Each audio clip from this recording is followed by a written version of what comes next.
Hello.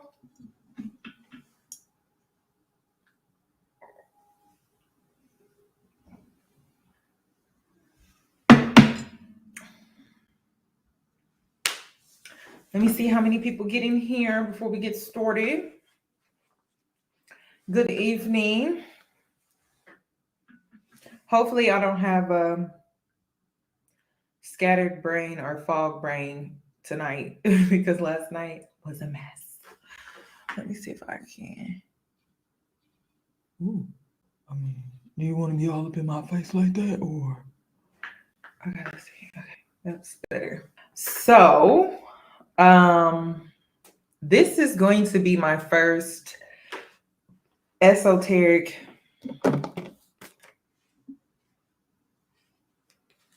video. Hopefully you don't mind, but I'm tired of talking about the same stuff. So, I think this is actually beneficial. I actually feel like this is helpful. This video is mainly for Christians or people with an open mind. So, if you're not Christian or if you're not open-minded, this video is not for you. Okay. It's all about perspective. It's all about listening to someone else's opinion, maybe being able to relate. But this video is titled Socially Awkward Church Girl.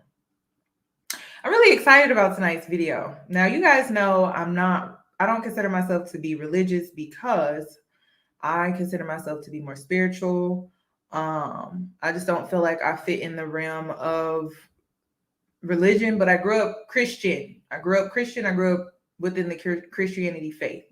So for those that wanted to know, I still have beliefs within the Bible. I just don't believe everything within the Bible, but that's really besides the point.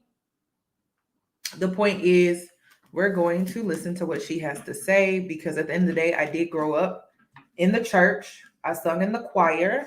I went to Bible study on Wednesdays. I went to Bible study on Sundays. I was in the church every Sunday. And what is it called when you go to the church service and then you have to come back and go to church again for the rest of the day? What is it called, y'all? I forget.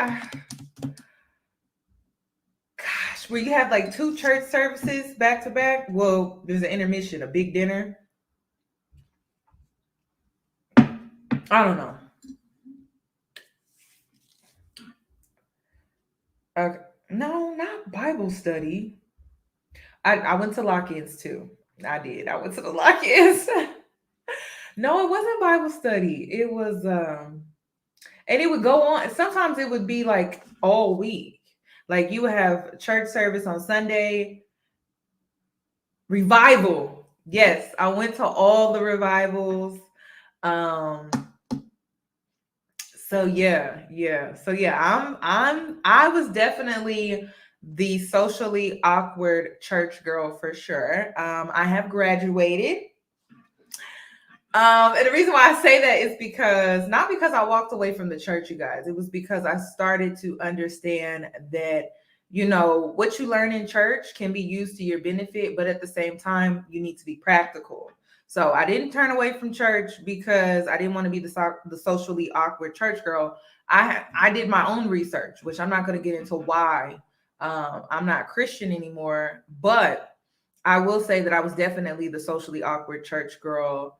And mainly because, you're sheltered. So you know how that be. And I still love Christians. I still love the church. Okay. I will be in church on Sunday if I feel moved, spiritually led to a church to hear a sermon. I will go to church. I still listen to sermons. I still take in scripture and read different scriptures and things like that. So don't think just because I'm spiritual, I can't take a sermon or I can't take a prayer. If you want to pray for me because you feel like, I'm not walking in the light of God, go ahead and say a prayer for me. I have no problem with any of that.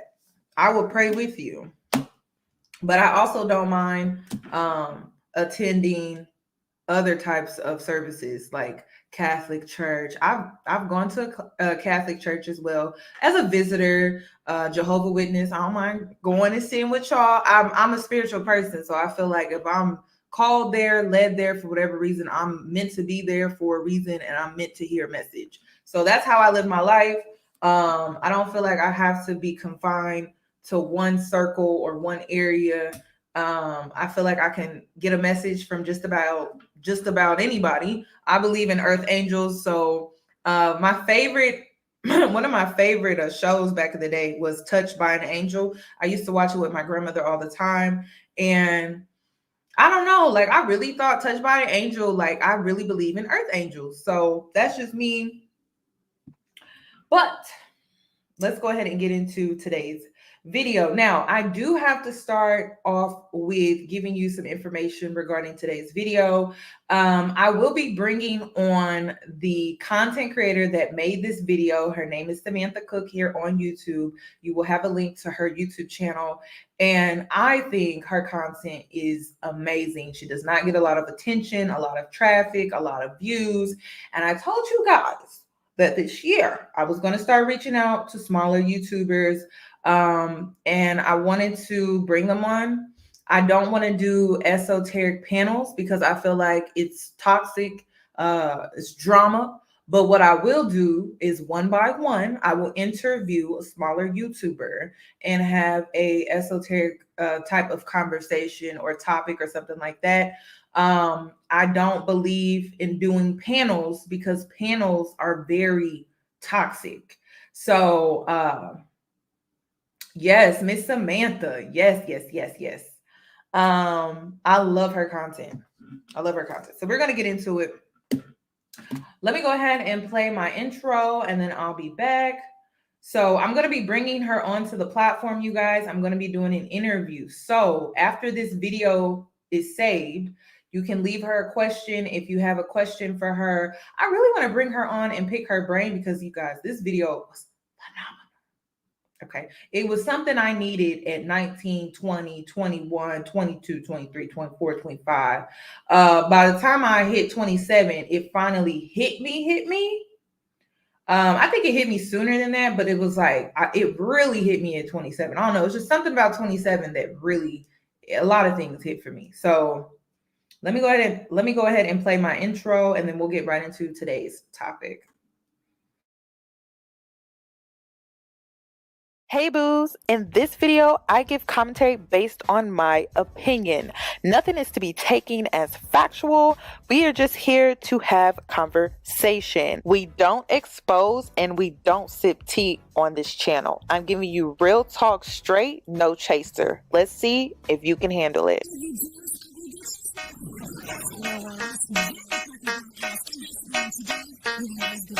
Cause I'm a boss. I haven't done anything for you to be proud of. Of course you have. You are marrying a man who can support you.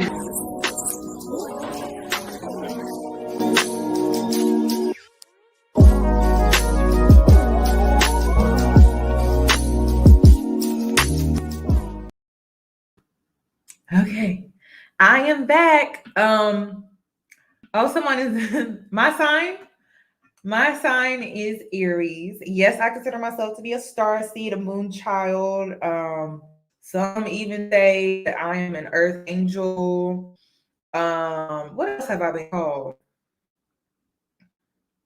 I'm a spiritual teacher and leader, but I don't do tarot card readings, even though I do have mystic abilities. For those that did not know, my life path number is 11 and 2. I'm a master number, so I have 2 life path numbers for those that are wondering. That's more of the spiritual stuff, right? But my birth chart is very interesting too. My birth chart is so interesting, but my 3 major signs, my sun sign is Aries, my rising is Gemini, and my moon sign is Sag.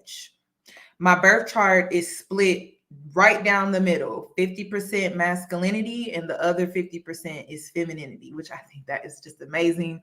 Also, throughout my birth chart, I have a lot of earth sign placements, fire, air. It's just a well-balanced birth chart, which, kind of explains a lot. So if your life path number is 11 and 2 and you're tuning in, I'm not surprised. Okay, I'm not shocked. So yeah, if you're Aquarius, my Saturn return is in Aquarius.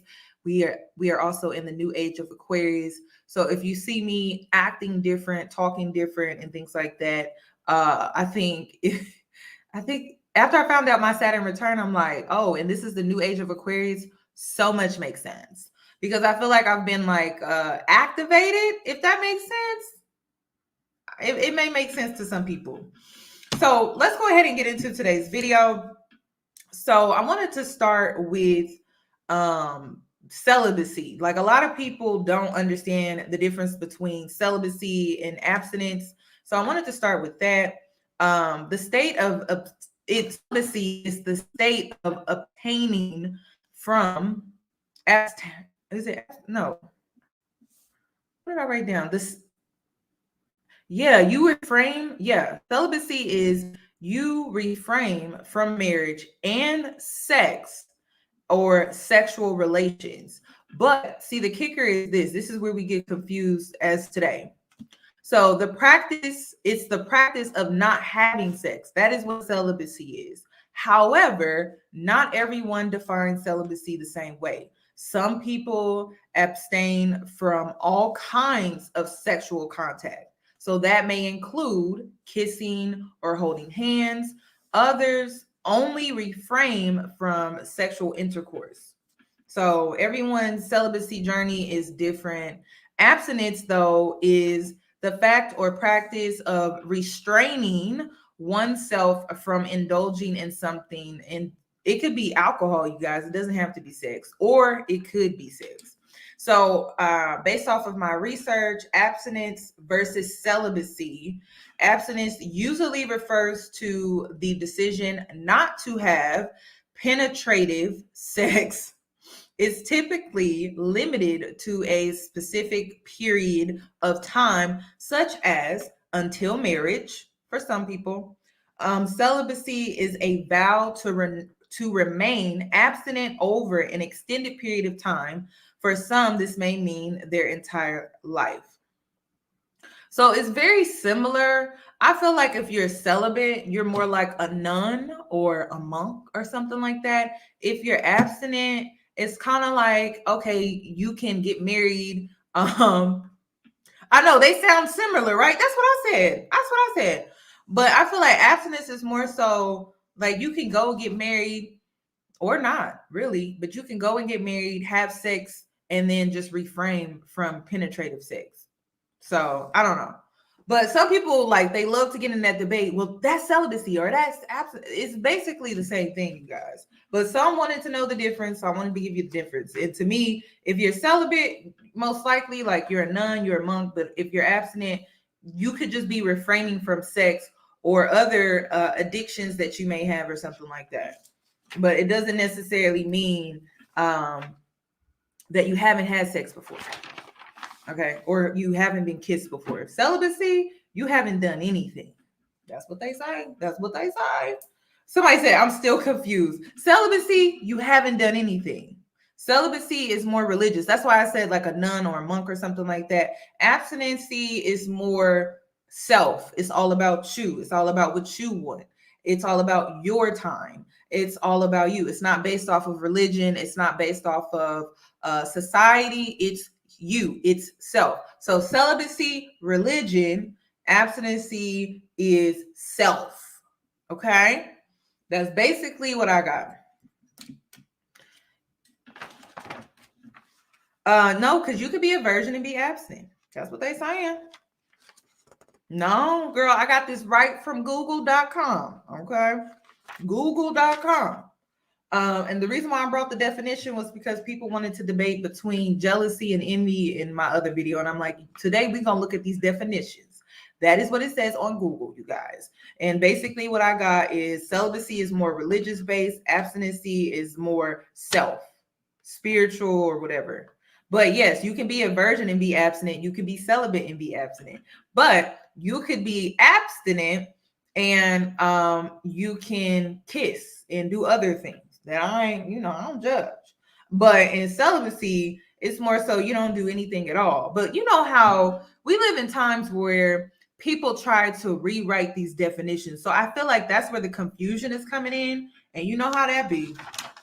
Okay, so I'm gonna start the video, you guys. I just had to get that out the way because I want you guys to understand the difference. And then also, oh, honey, I want you guys to understand what is going on. The difference. And then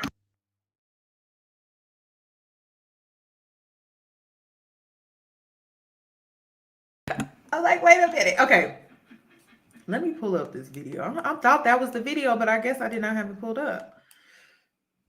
Okay, what was I saying? Oh, yeah. So I'm going to also talk about Boaz and Ruth, the romance story that's in the Bible. Okay. I have to play this video first because it's so crucial into her opinion and her talking points that Samantha brought up. And if you don't have an understanding of Boaz and Ruth, the romance story within the Bible, well, some call it that, some do not. It just depends. Then you won't understand her talking points. So I have to play that first. So let's go ahead and get into it. Which I think is a good story. Who's familiar with the story?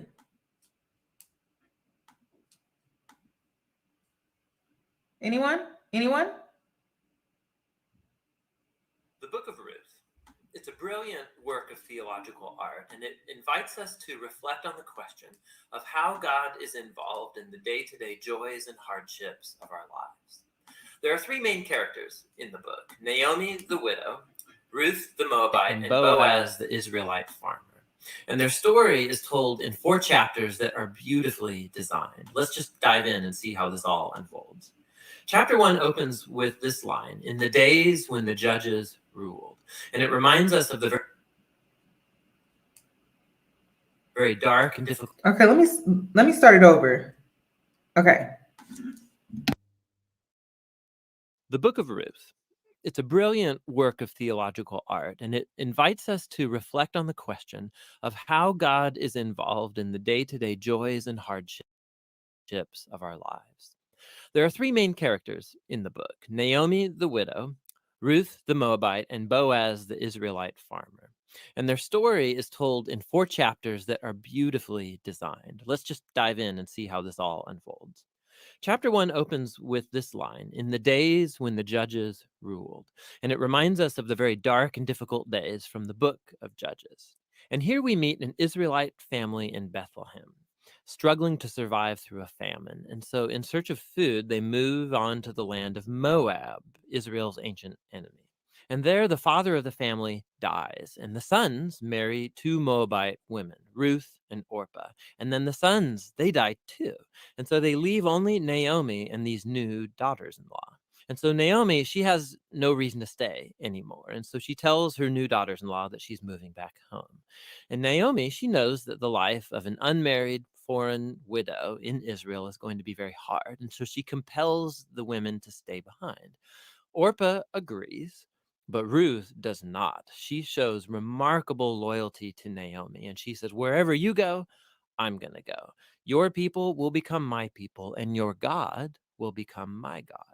And so the 2 of them return to Israel together. And the chapter concludes with Naomi changing her name to Mara, which means bitter in Hebrew, and she laments her tragic fate. Chapter 2 begins with Naomi and Ruth discussing where they're going to find food. And it just so happens to be the beginning of the barley harvest. And so Ruth goes out to look for food, and it just so happens that she ends up picking grain in the field of a man named Boaz, who just so happens to be Naomi's relative. We're told that Boaz is a man of noble character, and he notices Ruth.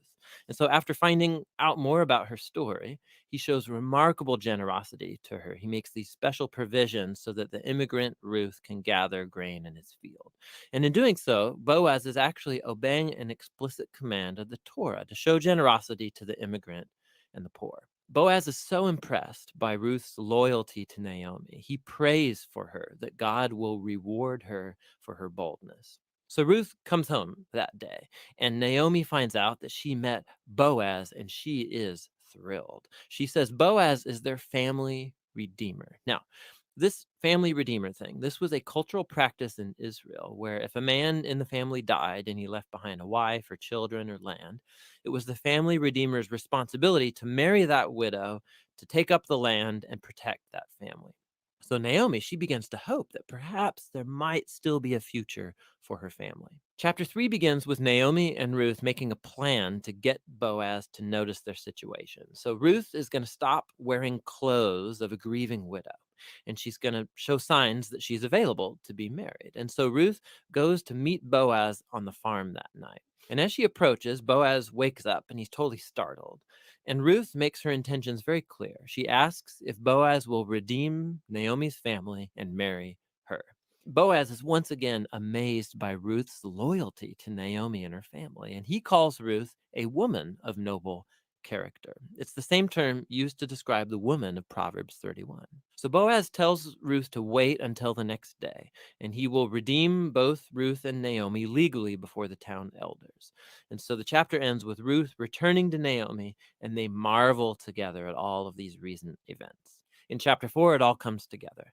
It turns out, at the last minute, Boaz discovers there is a family member who's closer to Naomi than he is, and he's actually eligible before him to redeem the family. But at the last second, this family member finds out that he's going to have to marry Ruth, the Moabite, and so he declines. But Boaz, remember, he knows Ruth's true character, and so he acquires the family property of Naomi, and he marries Ruth. And so just at the beginning, how Ruth was loyal to Naomi's family, so now Boaz is loyal to Naomi's family as well. The story concludes with a reversal of all of the tragedies from chapter 1. So the death of the husband and the sons is reversed as Ruth is married again and gives birth to a new son, granting joy to Naomi. And this symmetry between the opening and the closing, it's even more remarkable. So remember, the opening tragedy was followed by a great act of loyalty on the part of Ruth. And that is now matched by Boaz's act of loyalty that leads to the family's final restoration. And this symmetry, it highlights the design of the internal chapters as well. So each of the chapters begins with Naomi and Ruth making a plan for their future. And that's followed by a providential meeting between Ruth and Boaz. And each chapter concludes with Naomi and Ruth rejoicing at what's taken place. This story is beautifully designed, and that design actually connects with a really interesting feature of the story, and that's how little God is mentioned. Right? The characters talk about God a few times, but the narrator actually never once mentions God doing anything directly in the story, and that's its brilliance. Because God's providence is at work behind every scene of this story, weaving together the circumstances and choices of all these characters. So Naomi, her tragedy leads her to think that God is punishing her, but actually the whole story is about God's mission to restore her and her family. And he's doing so through Ruth, through her boldness and loyalty, which brings healing to Naomi's life, but not without Boaz, who's a no-nonsense farmer who's full of generosity and loyalty. And so God uses his integrity combined with Ruth's boldness to save Naomi and her family. And so this story brilliantly explores the interplay of God's purposes and will with human decision and will. God weaves together the faithful obedience of his people to bring about his redemptive purposes in the world. And that leads to the real end of the story. The book of Ruth concludes with a genealogy, showing how Boaz and Ruth's son, Oved, was the grandfather of King David, from whom came the lineage of the Messiah.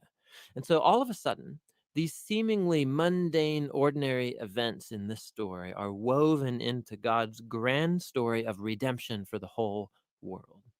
And so the book of Ruth invites us to consider how God might be at work in the very ordinary, mundane details of our lives as well. And that's what the book of Ruth is all about.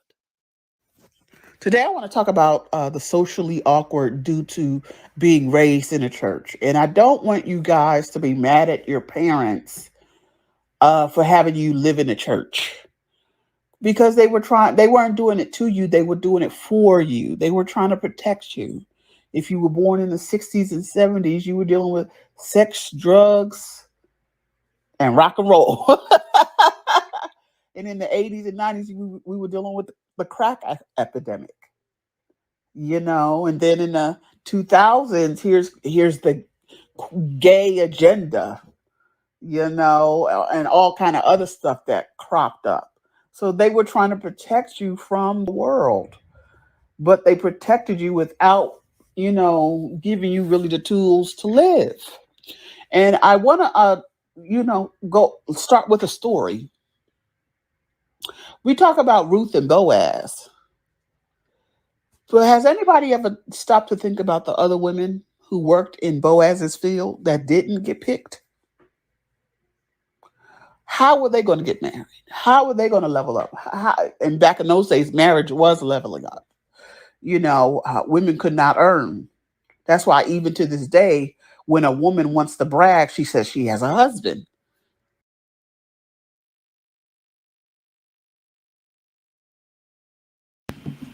Are y'all really ready for this? Are y'all ready? Are you really ready for it though? Are you ready? Now, she said the gay agenda, which I don't really necessarily agree with.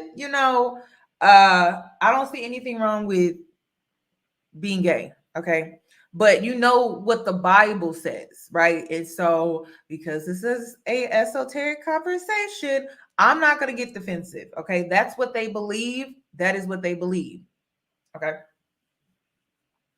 Now, the interesting part was, if you watch the whole story, Ruth was competing with other women. And when it comes to the socially awkward church girl, you're taught that everyone's nice, everyone's your friend, be noble, right? And you don't always receive that in return. And so, with the Boaz and Ruth story, you really see how, she got him in the end, but she was out here competing on that field. You know what I mean? Like she was competing with the other girls. Now, did she put herself out there? Yes, she did. She had to. But another thing that she also did was she did put herself out there, but she knew who she was. She had good character, and he saw that. And so she relied on that, but she had to compete with other women to get his attention, right? And so when you grow up in the church, they want you to stay at home and wish on a prayer. And I guess your man gonna come walking through the door one day. But she had to go to the field. She had to go put herself out there and compete with other women to get her man.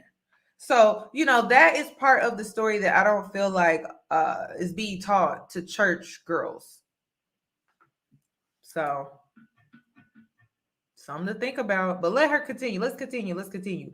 This video, if you're unaware, it is from the perspective of being a Christian woman. Number one, is from the perspective that one day you would like to get married. Nobody's saying marry a Dusty. Nobody is saying marry an unhealthy human being, what a male or female. Y'all know how I feel. She's just telling you what you were taught in church and what's really happening outside. What you were taught in church versus being practical based off of the world that we live in today. So if you don't like this conversation, then you don't like this conversation. This video is not for you. But if you do like this conversation, one day you would like to get married and be in a healthy relationship, a healthy marriage, right?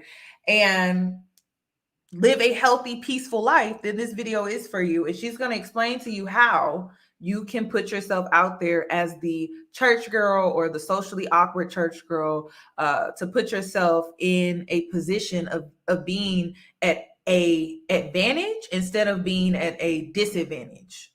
Okay. Because for thousands and thousands of years, having a husband was your meal ticket. But what about those other women in Boaz's field who thought Boaz was handsome, who flirted with Boaz? I believe Boaz was a widower, and he saw them every day. But here come this woman of another race, and he takes a fancy to her, ignoring all the Jewish women you know, he had options with. So there's a lot of interracial, you know, stuff. And she was a conformed Hebrew. She wasn't born into the family. I don't know why people get triggered when I say competing and dating. You compete for a job. You compete for scholarships. You even compete for a parking space when you go to the grocery store. Why do women get triggered? Like, you unknowingly are competing for these things, but you are competing. No one is saying you need to go out of your way to compete, but you are, though, right? Just for that parking spot. I don't know why people get triggered by that. Someone said that Ruth was not out here competing with other girls. Let me read the scripture. Okay. So in scripture, it says, so Boaz said to Ruth, my daughter, listen to me. Don't go and glean in another field, and don't go away from here. That's what he said. Stay here with servant girls. Let me read that again. Stay here with servant girls. Now, this man is single. Y'all, come on now. And this is what I'm saying. Like, church girls, you should read in between the lines. You don't think any of those servant girls were interested in him? Just because this is the Bible and it's scripture, you don't think other girls would be interested in a man that is that's single? Come on. And this is what they don't teach you in church. And this is what she's trying to teach you. Then scripture says, watch the field where the men are harvesting, right? And follow along after the girls. So this is what I gotta ask y'all. This is just me being realistic and logical. Do you really think that none of those other women were interested in him? But listen, one thing Ruth did, though, she put herself out there. She asserted herself. She laid at his feet, and she made it known that she was interested in him. She put herself out there, and it was risky. Now, am I telling you, put yourself out there, go lay at a man's feet? No, I'm not. No, I'm not. But I am saying put yourself out there. You should be outside. You know what I mean? Can't be at home. If Ruth wasn't in the field, if Ruth wasn't in the field, she would have never got Boaz. She was outside, y'all. Okay? She was outside, and she had her eye on Boaz. Is the field tender? Listen, the field could be whatever territory you can choose, because Ruth had many fields to choose from, but she went to his field. Okay? So I wouldn't go to no dusty field, come back with something you don't want. But Boaz, she liked his field, and she heard what he was doing for her in the process too. So listen, I could be all scriptured in. I could read the scripture, interpret it for myself as well. But y'all gotta understand, like, for her to get what she wanted, she had to go out and get it. It didn't just land in her lap. Yeah, don't go to no dusty field. I'm never go to the field where they have the best harvesters. That's what I would do. But I wouldn't go to no dusty field. So he sidestepped all the other women to get the Ruth again. But what about those other women? And if you're over 30, over 40, never been married, you are those other women. And the church lied to us that if we were good and if we were chaste, we would get a husband. If they didn't say it explicitly, they implied that if you're good, God will reward you with a husband. And that has not panned out. So I want you first to stop being so deep. Some of y'all know Genesis to Revelation, but you could not figure out how to get yourself out of a paper bag if I gave you the directions. In 2020, If they didn't say it explicitly, they implied that if you're good, God will reward you with a husband. And that has not panned out, you know. So I want you first to stop being so deep. Some of y'all know Genesis to Revelation, but you could not figure out how to get yourself out of a paper bag if I gave you the directions.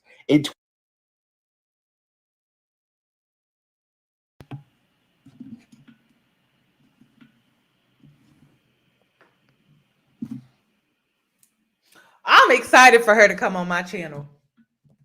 I am, because she keeping it real.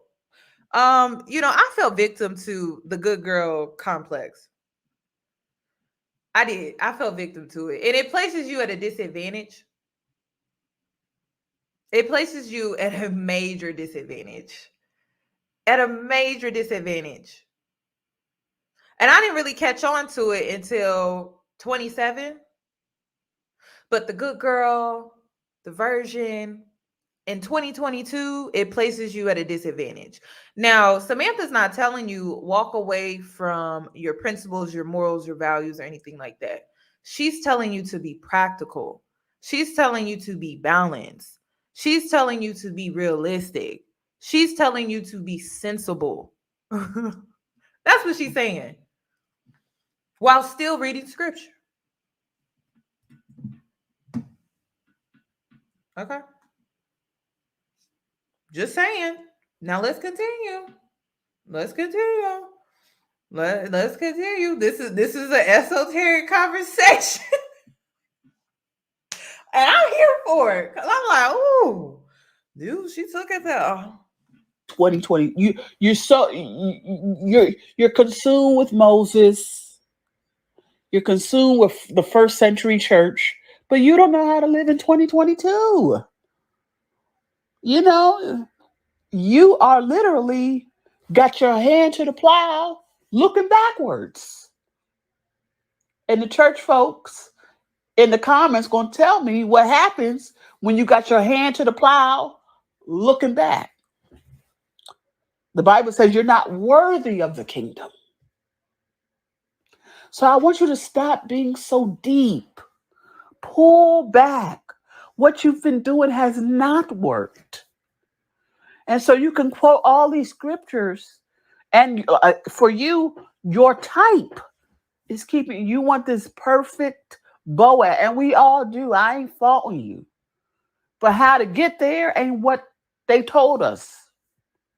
How to get there has not been how they told us, that we just be good girls and we just wait on the Lord. Those of you who have your Bible, anytime one of the prophets said, wait on the Lord, Israel was in battle. Never once in the Bible does it say, wait on the Lord for a husband. Every time one of the prophets or God told the people, wait on the Lord, they were in the middle of battle, about to get their heads cut off. So, and somehow we went from waiting on the Lord in battle, and we've made it about personal relationships. Okay?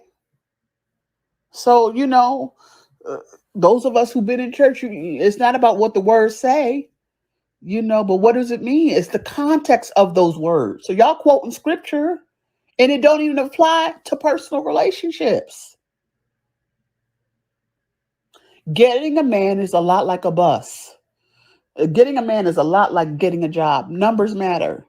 If you go on one date a year, you ain't never going to get married. But if you really get diligent, we're in the middle of a great resignation. I applied to 10 places at once. 2 and 3 give me an interview. You guys, she's not telling you to lower your standards. She's not telling you to be a low maintenance woman. She's not telling you to go hop from bed to bed to bed to bed to bed to bed to bed. She's not telling you to do that. She's telling you to be practical, be realistic. Okay. hopping from bed to bed, you're going to catch something. It could be a spiritual demon. It could be a STD. It could be a sexually transmitted. She's not telling you. She's telling you to be practical. That's what she's telling you to do. I need Black women, please. And I feel like it's because you need to heal. You jump from one extreme to the next and you don't know how to be balanced. You don't know how to be centered. You don't know how to be aligned. She's not saying go out here and be a hoe, okay? She's not saying go out here and throw that thing back with every little man that give you this much attention. She's saying be practical. That's what she's saying. That's what I'm getting. That's what I'm getting. She's saying be practical, be sensible, be reasonable, be street smart. Can't be street smart if you in the church. You got to be outside. You guys, come on. And see, this is why she made the video. This is why she made the video. This is why she named it the socially awkward church girl, the girl that lacks experience, the girl that is gullible, the girl that is not knowledgeable when it comes to interacting with men. Don't know if a man is playing them or not. And it's because you don't go outside. You don't engage with society outside of the church. If you would feel more confident in certain environments. You have to use your discernment. But I know a lot of good girls that got played. I know a lot of good girls, myself, has gotten played. And it was because the lack of experience. And then you can't get advice from the older women in the church because they don't know nothing. They got married with the first man that came swinging their way. But it's 2022. These men aren't rushing us down the aisle. And if you're not having sex with them, somebody else is. I'm going to be making a video about the different stages of my dating life, starting with being plus size and celibate. That was horrible. I would say being plus size and celibate was hard AF. Then I lost the weight, right? So being celibate with weight loss, still hard. Okay? Still hard. Still hard. Then I would say now no longer being a virgin and still dating. I have options. I have choices. You know, I have pick of the litter because I kept running into situations where, a lot of men did not want to deal with me because I lacked experience. It wasn't just because I was a virgin. It was because they did not want to take a risk on me. It is 2022. They did not want to take a risk on me because I lacked experience. And let me tell you something. The thing that men think about when it comes to your virginity is, does she know how to nurture me? Does she know how to please me sexually? How can she know how to do all of these things when the only thing that she knows is what's been taught to her? She doesn't know anything. So I kept running into that. When I was plus size and celibate, it was hard to date. It was harder to date. Compared to now, it's very easy. It was so hard to date. And then weight loss and celibate, it was still hard. And I kept, at that point, it was like, okay, I'm getting male attention. I'm getting dates and things, but it would always get to this wall. And it was like this wall, and I could not get beyond the wall because they were just like, I mean, you're a great girl. You have a great personality. I really enjoy your company, but I can't move forward with you. So, and it was because you lack experience. That's what I kept coming into all the way up until 27. So at that point, I started doing things differently because I'm like, this is not getting me anywhere. And I think if you're younger, okay, it makes sense. But the older you get, it stops making sense because it's like, dang, I did everything right. I did exactly what I was told, but somehow I'm still coming up short. Somehow I'm still being overlooked. So I'm not telling you to go out here and lose your virginity tomorrow. I'm not telling you to go out here and feel like you need to go be a hoe or a thought. But be practical, be reasonable, be sensible. But the only way you can do that is you have to get out here and get experience. And a lot of men don't want, I'm to be honest, 2022, a lot of men just don't want to deal with you. Once they find, and this is why I tell y'all, don't tell them. Once they find out that you are a virgin, they do not want to deal with you. And it's because they grew, you got to think about it. The men that we are out here trying to get, they have watched porn at some point in their lifetime. Whether, and it don't matter if they was in the church. I think Pastor Todd just came out about how he was addicted to porn here on YouTube. Pastor Todd, okay, Transformation Church. Yes, he opened up about how he was addicted to porn. So these men may not be watching it with you or today, or maybe they have grown out of that phase, but they've watched it at some point in their lives. And so you got to understand that you're going up against that too. You're not even just going up against the little,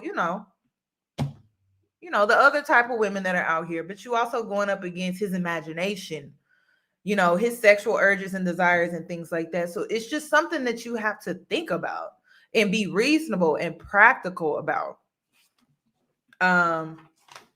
And I think that's what she's telling you guys. I don't think she's telling you to go out here. Oh, you guys experience in what? Married at First Sight. I talk about it all the time. Married at First Sight. Was her name Iris or Isis? I think her name was Iris. She didn't know how to show affection. She didn't know how to show a man affection. It wasn't even sex. Intimacy doesn't always have to be sex. Intimacy could be a massage. Intimacy can be affection. Intimacy can be rubbing a man's neck, rubbing his back or something like that. It doesn't always have to be sex. But if you've never had an interaction with a man, you don't know how to really show a man affection in that way, in an intimate way. It's not always sex, though. And see, you should know this. You should know this. But because you going off of that scripture, and listen, I still go off scripture, but not to a point where it's just it's not sensible in 2022. So it's something to think about. But you should know what intimacy looks like without sex. And if you don't, it's probably because you lack experience. And there's nothing wrong with lacking experience, but you need to go get it. That's what go get it. I'm not telling you to have sex. I'm not. And to be honest, let me tell you something else. This is just my truth. Because I waited later in life when it came to my virginity and losing my virginity, I had the best I lost my virginity story. I have the best story. Like, it's all of my friends that lost their virginity when they were younger, and I'm talking like high school, even college, horror stories. I have an amazing I lost my virginity story, and it was because I waited way later in life. I have no regrets with waiting, right? But it did get to a point. Somebody said the manosphere says different. It did get to a point where it was putting me at a disadvantage with my dating life. And I was tired of it. I just kept hitting the wall, and I said, you know what? What they told me is not what's happening. So I ended up losing my virginity, and I have no regrets. Now, am I out here just throwing it back with every little thing that comes swinging my way? No, I'm not. I like the idea that not too many people have seen me like that. I like the idea, especially now that I'm a public figure. And I like the idea that I haven't shared my body with just any and everybody, like I love that about myself. So it's just something, it's just something to think about. Like, women need to understand that, men have the experience up here, and then you have the experience down here. And so technically you guys are not compatible. That's what they're worried about. But you want to make it about sex. It's really about how their experience is up here, your experience is down here, right? They know how to handle themselves when their emotions are involved with a person. You don't know how to really handle yourself when emotions and sex. Because for us as women, it's a little different. So that means you have feelings, you have emotions, you have attachments, right? And it's lopsided. And so it's not really preparing you for a man that's been out here. It's just not. So this is real talk. And she a Christian woman, so I'm assuming she's telling you something that she knows, and she's older too. I don't know how old she is, but she's way older, and maybe she has some regrets. I don't know, but I wouldn't just I wouldn't just push what she's saying off to the side. And I'm telling you this at 29, I wouldn't just push what she's saying off to the side, because I wish somebody would have told me sooner. I told you 3 stages. How do you get experience? You got to put yourself out here like Ruth was. She was out in that field. She was out in that field. But I will say this. Like I said, it happened in stages. Plus size and celibate, horrible. 110, don't recommend. Okay, it was a horrible experience. It was like the vibe that I got was, you should be grateful that I'm even like giving you my attention. You should be grateful that I'm even sitting down with you. So yeah, that. And then the third was celibate after weight loss. I mean, you're nice and everything, and it's just like a job interview. You're nice and everything, but we don't need your services. Or my favorite, you know how it is nowadays. You lack the experience, so we're gonna go with someone else that's more experienced. That's what you are up against. The plus size and celibate, it's like you lack the experience, and I don't find you to be that highly attractive. I mean, I would hit, but and that's the vibe that I got. Now, is every plus size woman out here gonna have that experience? No, you're not. And I think it's all dependent on how you carry yourself too, your confidence, your self-esteem. But it is harder. I mean, the way I was treated as celibate and plus size versus now, it's a night and day difference. It's like it goes from dark midnight to I would say sunshine, rainbows. It's crazy. It's crazy. These are the times that we live in, though. So, and from there, I do the whole dog and pony show. And if it worked, it worked. If it don't, I send out a whole nother slew of applications. Here we go. It's a numbers game. It's a numbers game. Be careful of people in your church who give. When I was my heaviest, I was very insecure. Very, very. And it wasn't just based off of how I looked. It was based off of how I was being treated. It was based off of experiences that I had received from people. You know, it wasn't just based off of how I saw myself. So, yeah, like if you're a bigger girl, but you have confidence, you love your body and all of that, I think you're going to have a different experience than me. We don't have to have the same experience. I'm not saying that just because you're plus size, nobody wants you. That's not true. I'm saying that based off of my experience, it was harder being a plus size girl and dating. It was so much harder. And dating and being celibate, it was so much harder. It was just harder. Give you advice. A lot of the training, and I would say just avoid the singles ministry, because most of the singles ministry, you're looking at a bunch of women. You are. Let's just be honest.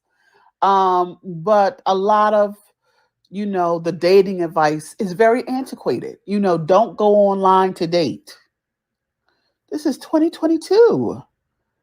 And Christians are meeting online in record numbers. So anybody telling you that antiquated stuff, that's not for the Lord, show it to me. Where in the Bible did they have the internet for them to tell me what to do in this situation? Where is anything similar?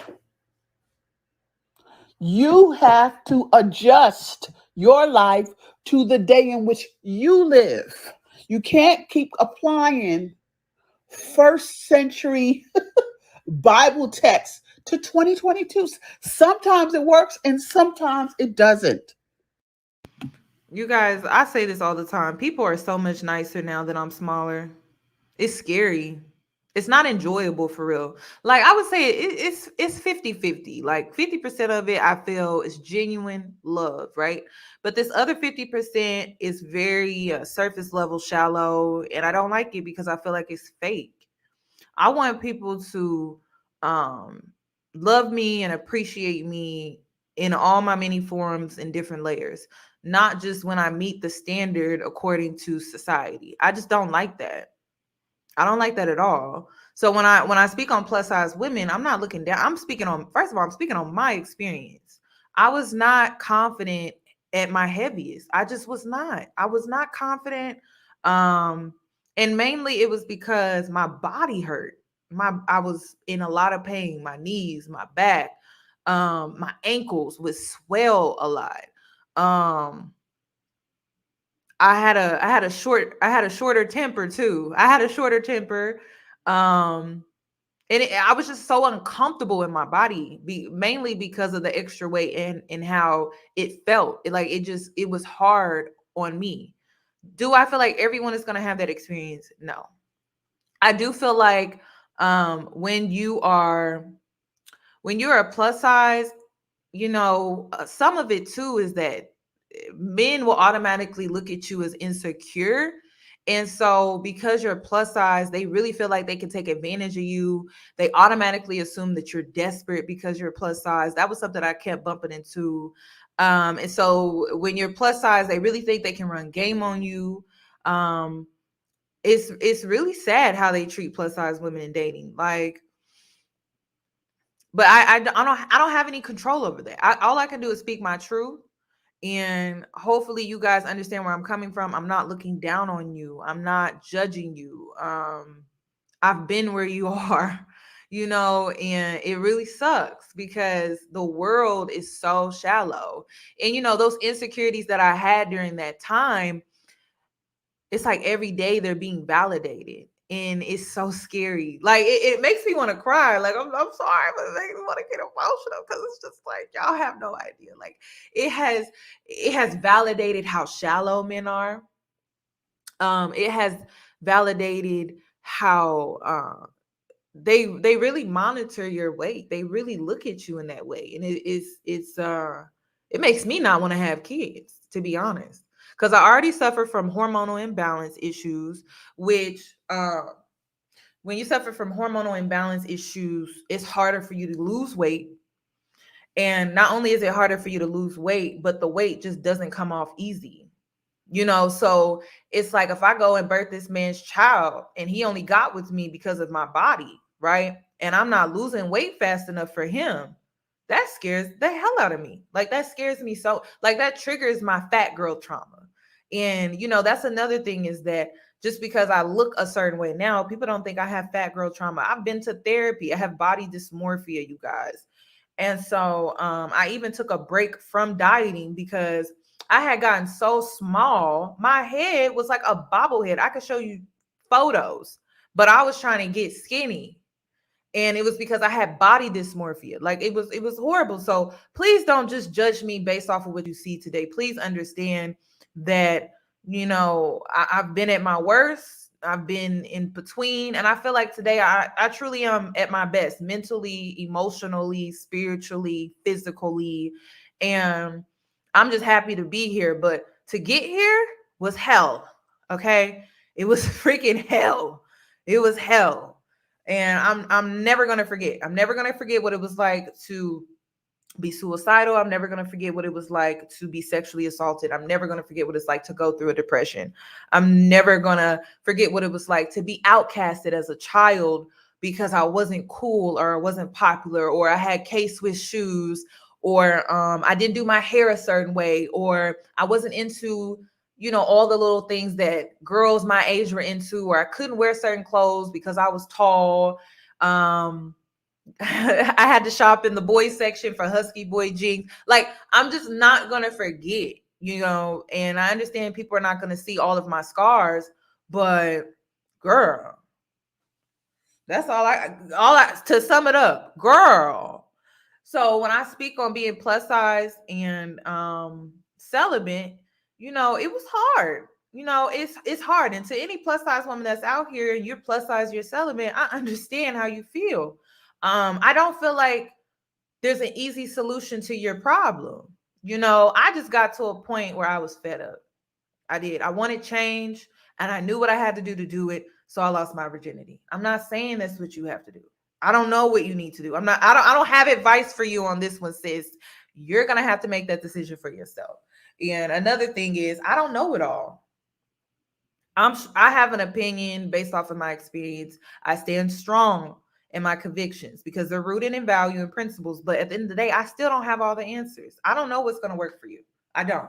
But this is just a conversation. Just be open-minded, and that's one thing that I learned about this journey with everything. Just be open-minded. You never know where it could lead you. It could probably lead you to happiness and peace, because I know it has for me.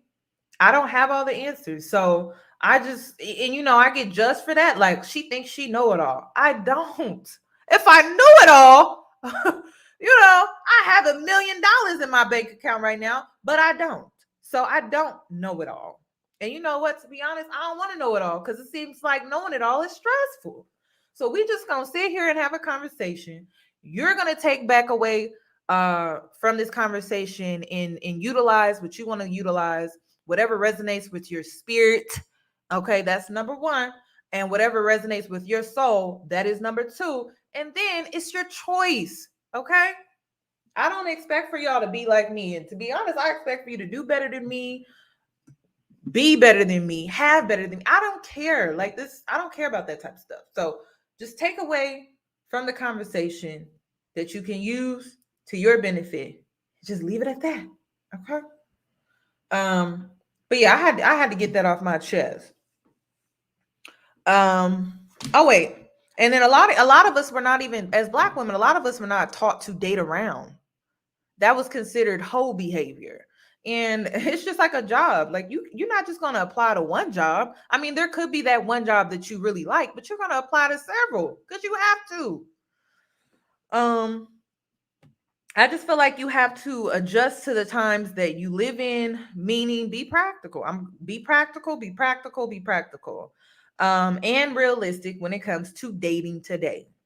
And dating today, it's a tragedy. Okay, it sucks.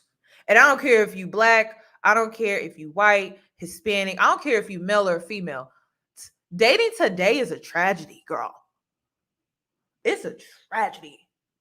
So don't be too hard on yourself. That's all I'm gonna say. Oh, and then also older women, and I told y'all this, older women and taking advice for them, it's not always, a good idea. It just depends. But let's continue. Let's see what Samantha has to say, because I wish somebody would have told me. That's all I'm gonna say. I'll be trying to, introduce you to some thinking. And, but at the end of the day, it's your life, you guys. You have free will. Okay. Okay. You got to understand the spirit of what the word is saying and apply that. But the literal word, it doesn't always apply to 2022. So you have to be careful about that. So go on multiple dates. Okay. Don't take advice. And the people, listen, the people running the singles ministry, singles ministry sometimes have been married for 20, 30 years. How you got a man in 1990 is different from how you get a man in 2022. A different ball game. So even somebody who got married 10 years ago to now, it's a different ball game. And those of you who lead singles ministries, you want to make sure, yes, you have some older people who've been in their relationship for a long time, know what it takes to commit. But you also want to have some people new who can give advice for right now. Back when I was dating, it was Craigslist. It was Match. We didn't have as many dating apps as we do today. Hinge, before Tinder was just a hookup site. Now you meet all kind of nice guys, well established men on Tinder. Huh? You know, it used to be eHarmony was the only place you could find really, dudes who wanted to settle down. Now, you know, you can find a good guy, depending on your strategy and how you handle it, how you present yourself. Because how you present yourself on the dating apps will and I want you guys to do a test. When you're Sir, sir, are you new here? Yes. Are you a sir or a ma'am? I can't tell. Listen, not only was I raised in the church, but I was raised by a father that kept me locked up in the house until I was 18. I couldn't wear makeup. I couldn't polish my fingernails. I couldn't wear skirts above the knee. I couldn't go to parties.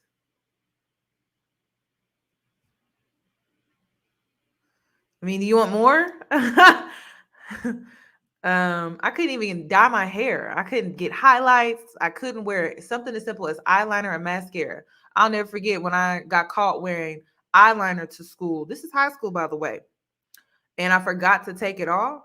My dad saw me, and I was supposed to attend a lock-in at the church.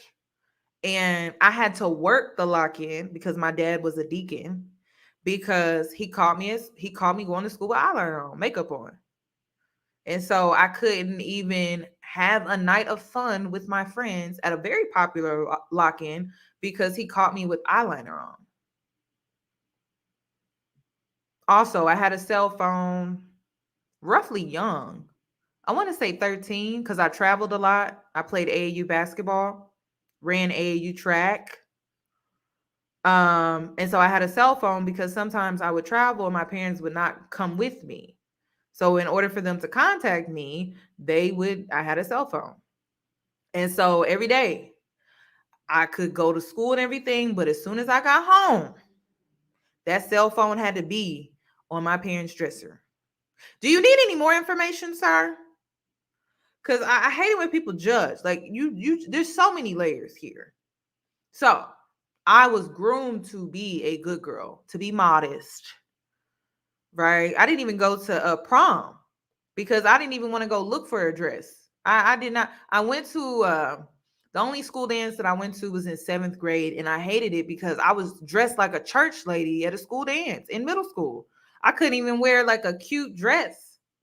I think I was in like a knee-length skirt, you guys. And y'all know what it wasn't even a knee-length skirt. It was a calf-length skirt. Shirt all the way up to here. It was a mess. So do you want anything else? So now that didn't get me nowhere. I'm unwed at 29. So I'm doing things my way. What that way is, I'm not telling y'all. But I'm definitely taking notes from this video, and I'm taking what resonates with me. That modesty did not get me nowhere. Okay? No male attention whatsoever. Okay. Yes, the skirt was touching the ground. When I tell you my mama had me dressed like an old lady, if I can find that picture, I will post it. It looked like I was going to church for a school dance. Then I get to the school dance. All my friends, they have on these pretty dresses, cute dresses. And I got on a 2-piece skirt. Oh, it was a mess. Yes, modesty gets you taken advantage of very fast. So, yeah, let's continue though. Okay. You're in a bathing suit and something risque on your online profile versus when you're a little bit more conservative, you'll draw different types of men. And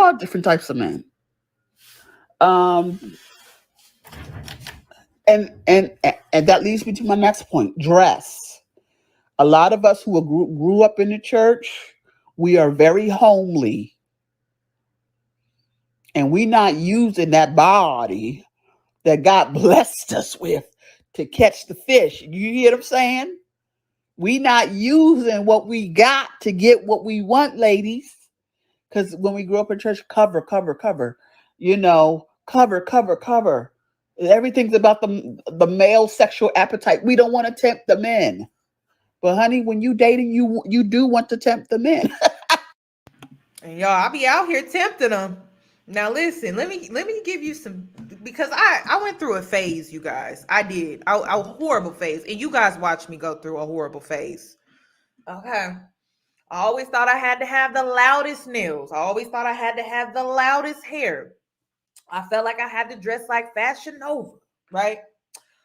But when I found myself, and I think you guys have noticed as well, I keep my makeup very simple. I don't got to do a lot with my eyeshadow, right? My hair don't got to be every rainbow color. Okay? If I'm giving y'all some top, right? And I grew up, my dad, this is how he taught me. He said, if I can see your slit, you are showing too much cleavage. That's how I was raised. He said, if I can see your slit, you're showing too much. Okay. But that's how I was raised. And I had to come up out of that because I'm like, that ain't getting me nowhere. So now I show a little top. But when I'm showing a little top, I'm not showing a lot of leg. I like to create balance. Okay. I'm a teaser. I still like to be mysterious because I'm not going to show you everything. You won't see me wearing anything see-through. But I am, if I'm showing some top, I'm not showing a lot of leg. And if I'm showing a lot of leg, I'm not really showing a lot of top. I also like to be more stylish. It's sexy. And especially today, one thing that I love is teasing men, feeding into their male appetite, seeing them squirm. I don't know. It just does something for me. It just does something for me. Okay. Knowing they have a heart on and they can't do nothing about it. Oh, yeah. Like, I'm like, ooh, it's working. And I ain't even showing that much. I mean, you'd be surprised what these men get a hard on off of a little leg. I mean, all you got was this much thigh. You didn't even get that much. I said, so you telling me that all I gotta do is show a little leg while not showing a lot of top, and then show a little top, cover the legs, and you telling me they get hard off of that? Do you know how that doesn't require you to do a lot of work? Less is so much more. Less is so much more. And when I used to dress like the Fashion Nova Instagram baddie, when I was going through that phase, I got the wrong type of attention. That was number one. I got the attention, but it was the wrong type, right? But when you feed into that male appetite, they do a lot for you. They do a lot for you in a very gentleman way. They buy you groceries. I don't know how many times I got my groceries bought for me. And I'm not talking about, I had a little basket. No, I'm talking about a cart full of groceries. I will never that's happened to me a few times. Then the man in the meat department, my meat department man, my local meat department man, he's always trying to give me a discount on some meat. Listen, all you got to do is feed into that male appetite just a little bit. Leave a little to the imagination, right? And just the idea, you feeding into their fantasy, girl. Oh my God. I just, y'all don't even understand. I said, that's all I got to do. But see, my mother, she couldn't really teach me that. She couldn't teach me that because she didn't know, So I'm telling you guys, all you got to do is feed a little into a man's appetite, feed into his imagination. Show a little top, but not a lot of bottom. Show some bottom, but not a lot of top. And they go crazy. Okay. And when you're showing your top, make sure you got that good bra. Okay. Get that good bra. You want the good bra, sis. You want the good bra. Okay. You want the good bra. And you'll see. And then you put on some perfume. Oh, girl. You are it don't not just any perfume. Not just, you want something that's going to mix well with your pheromones. Is it pheromone? Is it pheromones? No, it's like your hormones. Let me look it up. I think it's perfumes. It's not perfumes. Oh my God. It's your hormone chemicals. Yes.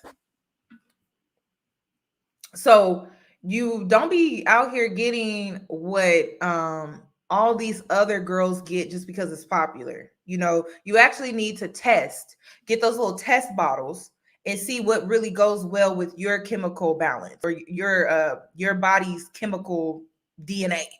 Don't just go with what you see other girls go for. Because honestly, I feel like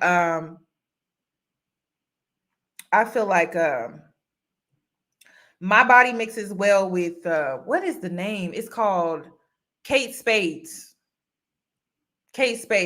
Her blooming. It's called Blooming Blush. I don't know. It's just it's just amazing. Pheromones. Yes. Body oils. I'm starting to get into body oils too. I made my first body oil. But Kate Spade, I don't know. It's just something about that blooming blush that just really goes well. And you kind of know what mixes well based off of how your body reacts to it. So you'll know. And men will tell you. Let me see. I was raised in church, and yes, the young girls in my church dressed like plain Jane. That's why the church boys dated girls who didn't even go to church. They dressed sexy. The church is stuck.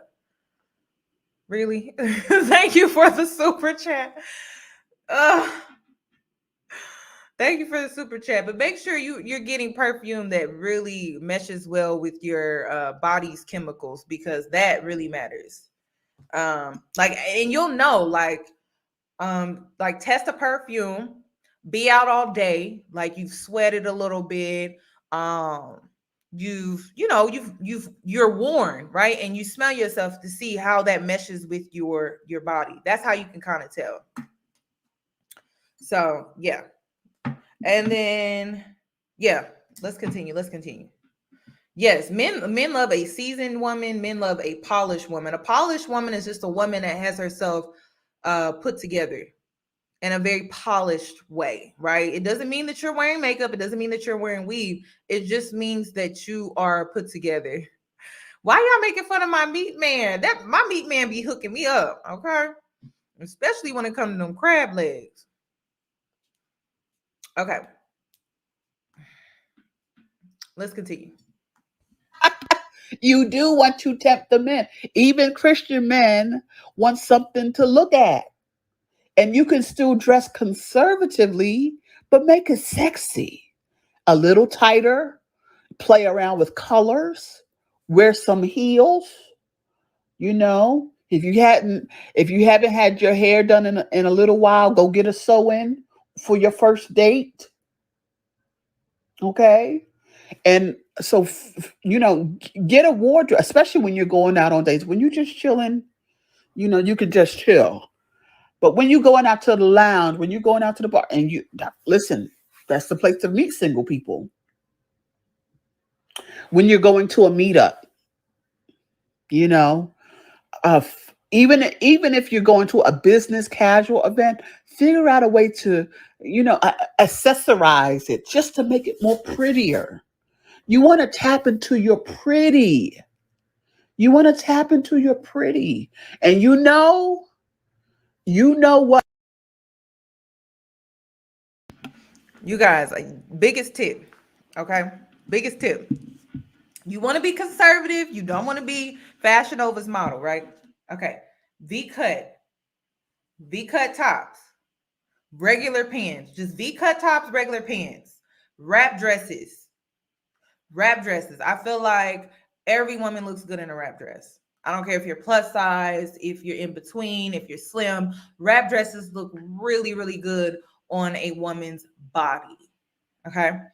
So those are my two key tips. If you're showing a lot of top, you don't got to show a lot of leg. And if you're showing a lot of leg, you don't got to show a lot of top, And also go according to what your body type. Like if you're top heavy, then I would wear a lot of V neck cut tops. you know, or if you have some really nice legs, right, then I would probably not do too much up here. And I would do a lot with the legs. I mean, some of these girls, they be having some nice legs and they be wearing those like cute, flirty dresses. Girl, wear them and wear them often. Okay. And you don't have to show a lot of top up here. Maybe you're not top heavy. If you're more like myself, where you're pretty stacked, then you know it's just more about balance. You know, a lot of top, not a lot of leg, a lot of leg, not a lot of top, and you kind of just balance that out and be stylish with it. It's so much fun. Wrap dresses are my go-tos, and then when it comes to tops, V-cut tops, Sheen.com. Okay, a lot of the tops that you guys see me wear are from Sheen, but it's all about being flirty, fun, and it's all about leaving something to the imagination. So he will invest. Okay, invest is not always money. Invest is time, consistency, and just taking a real interest in you. It's effort. Romance, for the men that don't understand, it's flowers, right? It's candy. It's popping up on you and surprising you and things like that. Leave a little to the imagination to make him work for something. And it's like giving a dog a treat, and you just give him one little treat and he come back wanting another one, right? And it's like you just keep giving him, you know, little treats here and there, and you just keep it moving. But most importantly, have fun. Okay, it's supposed to be fun. Dating is not supposed to be so serious. But what sister, and she's a pastor, she's a preacher's daughter, but she can dress her ass off. Sarah Jakes. Big pimpin' know what she do, and she get it from her dad because he's fat. Her mom is also fashionable. Oh, that Sarah Jakes can dress her ass off. She's always pretty. She always has nice makeup. She always had, when she had the long hair, I don't know if the short hair is her hair or whatnot, but she's very stylish. And I'm glad she's showing a new generation. Listen, you can not show any of your parts and still look pretty, and wear some earrings and play around with different colors. And Sarah Jakes to me is dark skin, but I could see where she could pass as brown skin. So she's a chocolate girl. Either way, she's a brown girl. So if you ever need, like, you know, her wardrobe, and she preaches. And those of you who are preachers or Sunday school teachers, you know, you got to be covered because the men. But she's always stylish. Sarah Jakes don't come to play. And I know Mary too, but they can get risky. But listen, they both married. The men they married is questionable, but she gonna get to that in a sec. I want to also say this. Any natural looks or more kinky hair? Yes. Y'all, my favorite thing to do. You can do this with, if you want to wear like extensions, you can always take curly hair, a curly wig, kinky curly, blow it out. I have a kinky curly wig that I blew out and I put wand curls in it, and it looks so natural. You guys love that wig. This is more of my silkier texture. If you are not into silkier texture wigs or hair, you can always get a kinky curly wig and treat it like it's your natural hair and have so much fun. You don't have to wear silky textures like this. I just really am obsessed with the sleek look, but you can still achieve a more natural look and do curly. I do it all the time. Kinky curly wig, blow it out, straighten it, put wand curls in it. Oh my gosh. And even when it gets a little frizzy and it kind of puffs up a little bit, it looks so natural. It's so beautiful. Just trust me on that, okay? Back in the day, I used to wear so many yaki styles. Yaki hair is my favorite. If you cannot afford virgin hair, you can always go to the hair store and get yaki hair textured extensions. You can even make your own clip-ins if that's what you want to do. Listen, you got options, okay? That's what I love the most about being a Black woman. You can do so much with so little. You just need to be creative, okay? You don't have to be out here doing what everybody else do. You do not. And nowadays they got so many options. You could even do a kinky curly wig with a you could do a kinky curly wig with a headband wig, half wig, and then do a head wrap. You could even take a puff ball and make you a puff ball type of style. That's really cute. Girl, you got options, okay? I love playing around with my look. So you'll see so many different hairstyles for me, but have fun, be stylish. Like that's the point of, womanhood is to be fun. It's supposed to be enjoyable. So make sure you're making this about you and not about, like, I'm assuming you want to date. I'm assuming one day you would like to get married. Make this about you though, because these are based off of what you want and even how you dress. Make it you. You don't have to do exactly every little thing that she's saying, but make it about you. Always make it about you. They married to some weirdos, but they've always been fashionable. They've always been very pretty. They've never made excuses for looking like a woman and not like an old maid. Okay? So really challenge yourself to dress more, not more risque, but more stylish. Like I said, play around with different colors. I'm dark skinned, so the pinks, the purples, the whites, the creams. You hear what I'm saying? Listen, to my brown skin girls, darker the berry, the sweeter the juice. That cream, woo! Oh my gosh, I love cream, not white, cream, cream. It's so beautiful. Please wear more cream. Do not be afraid of color. I love cream. I love cream. I love cream. Cream is so beautiful. So, yes, more cream, more pastel colors, please. Thanks. Yellow, too. I love yellow. The pastels look great. And we're heading into spring too.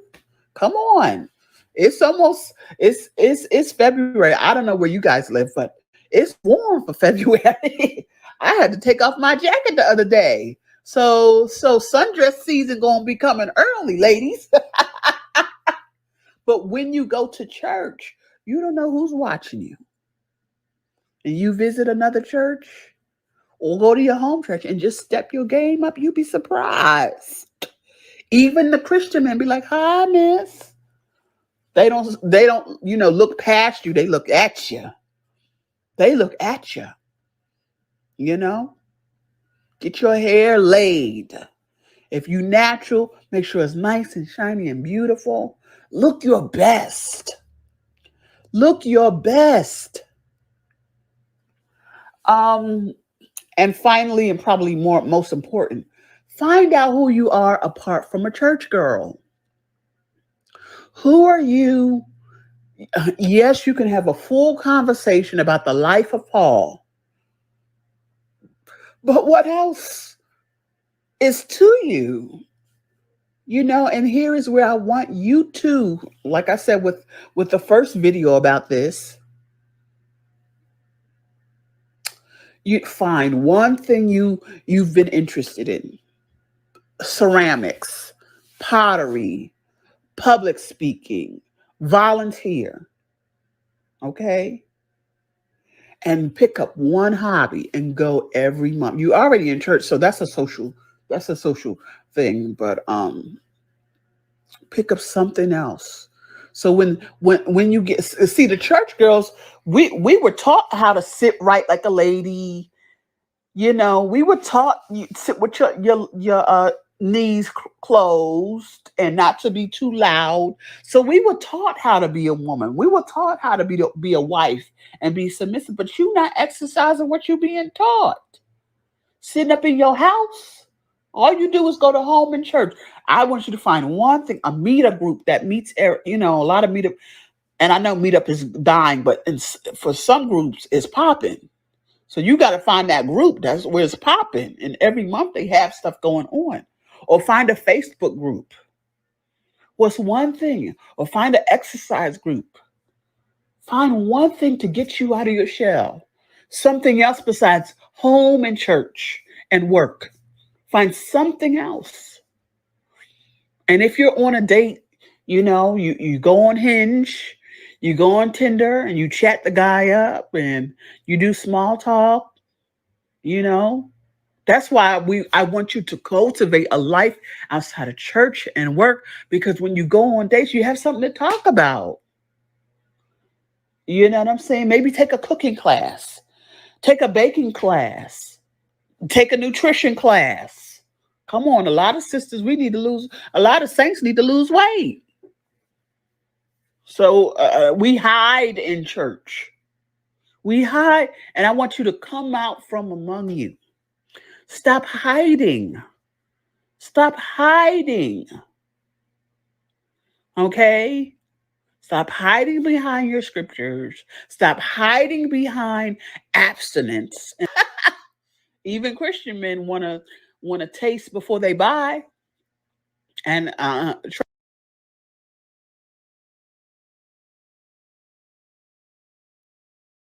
Okay, I had to stop her right there. Now listen, this is her opinion. You do not have to go out here and allow any man to sample you before you are ready. Okay? But she's gonna get into why she's telling you to sample. She's telling you to sample. She's not telling you to allow a man to sample. She's about to get into telling you to sample, and she's gonna tell you why. A lot of women, they got married as a virgin, and the worst thing, they always complain about how the sex was horrible. It was horrible. So thank you, Chelsea, for the snap or for the super chat. I really do appreciate it. I really do appreciate it. And that was really good advice. I wish my grandmother would have taught me that, because that's some good advice. Also, someone in the chat said, have a night perfume. Oh my God, I love that. Thank you. Y'all are really dropping, y'all dropping some stuff in this chat. But now that I have lost my virginity, and now that I have more than one sex partner, I can honestly say, like, you want to sample, because not every man is the same. And especially today, because a lot of these men, they watch porn and they think they know how to please a woman. And it's horrible. And I would hate for you to get in a marriage where a man is using you as a rabbit hole that he's just poking constantly. I would hate for you to have that experience. I'm not trying to scare you, but it's not a good experience. So that's just something to think about. Do it when you are ready. Do not do it before. The good book says a woman cannot live off carnivores alone. Yeah. Oh, I didn't. Where is that in scripture? Let the church say amen. Stop it. He said, I think y'all misunderstood my comment. I wasn't saying church girls aren't sexy. Church girls are my preference. I was only saying the church don't teach sexy. They teach modesty. And listen, you can be sexy and modest. That's what I want y'all to understand. You can be both. You can be sexy and modest. You do not have to dress like an old lady. You can be sexy. And that's what I was struggling with. That's why I said I went through a phase. Like, I thought there was no balance. Remember when I said, as Black women, we constantly jump from one extreme to the next. So we feel like dressing modestly doesn't get us it doesn't feed into the male appetite. And so we feel like we have to be naked. We have to wear see-through. We have to wear super tight dresses all the time. And that's not true. Or we feel like, oh, we need to be more modest and be fully covered, right? We don't come in the middle. It's all about balance. So that's just something to think about. And I wish we wouldn't just jump from one extreme to the next. I wish when you hear conversations that modesty does not provide protection. I'm sorry. That's the biggest lie that I was told as a church girl. The biggest lie. Modesty, nobody cares. Like, if they trying to holler at you, if they're trying to assault you, be aggressive with you, and catcall you, they will. I was literally just catcalled 2 weeks ago. I talked about this aggressively, and I had a jumpsuit on. It was a turtleneck that came all the way up to my neck. and I had a vest on over that, and I was treated very aggressively. So modesty, please, that's forcing, that's accepting that it's pushing the R word. Okay, the R culture. You know what I'm talking about. It's really pushing that and normalizing that. So please don't say that. Yes, I got assaulted in basketball sweats in a hoodie on a college campus. So please don't say that. That is the biggest lie that I was told as a church girl. And it had me put my guard down when I shouldn't have. So I don't want to push that message on my platform. I'm sorry. That was the biggest lie. Okay, let's continue. This is about attracting a certain audience of men and social settings and groups. That's what it's about. It's about you. It's about what you want to attract. Now, if you want to be out here and you want to attract the Dusties, dress like a Fashion Nova model. If you want to be out here and you want to attract a man of means, right? Then dressing on the more modest side. Like I said, my modesty is, you see how she's showing a lot of leg, but she's not showing a lot of top.